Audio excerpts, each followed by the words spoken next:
నిరీక్షణ prayer house మరియు centre సంఘముల తరపున ప్రభువైన యేసుక్రీస్తు నామములో మీ అందరికీ నా వందనములు. ఈ దినపు దేవుని మాట 144వ సంకీర్తన 15వ చరణం. యెహోవా తమకు దేవుడు కాగల జనులు ధన్యులు. ద్వితీయోపదేశకాండం 28వ అధ్యాయం 3వ వచనం.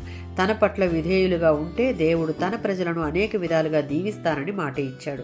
దేవుడిచ్చే దీవెనలు చాలా మట్టుకు ఆధ్యాత్మికమైనవి, శాశ్వతమైనవి, శ్రేష్టమైనవి కూడా. ఏకైక నిజదేవుడు తమ దేవుడుగా ఉన్నవారు ధన్యులు. ఇంతకంటే ఎక్కువ ధన్యత ఏదీ లేదు. మనం ఏ పరిస్థితుల్లో బ్రతుకుతూ ఉన్నా సరే ఈ దేవుడు మన దేవుడైతే మనం నిజంగా ధన్యులమే.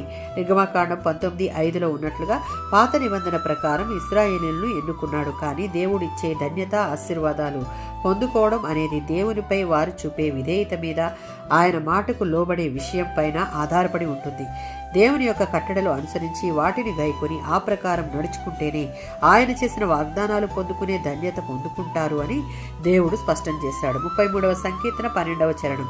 ఆయన ఏర్పరచుకున్న జనులు అంటే ఇశ్రాయేలు వారు. వారి యొక్క స్థానంలో నేటి విశ్వాసులు ఉన్నారు. వీరు కూడా ధన్యులే అని వాక్యం సెలవిస్తుంది. దేవుడు ఆయన ఎన్నుకున్న జనులకు దేవునికి మధ్య ఉన్న సంబంధాన్ని మనం ఇక్కడ చూడవచ్చు. ఆయన సొత్తుగా చేసుకున్న జనులు ధన్యులు.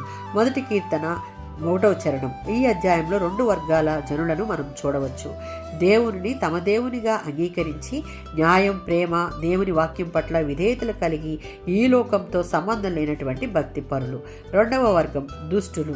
లోక విధానాలకు ప్రతినిధులై దేవుని వాక్యంలో నిలవనందువలన దేవునిలో లేనటువంటి భక్తిహీనులుగా మనం చూడవచ్చు.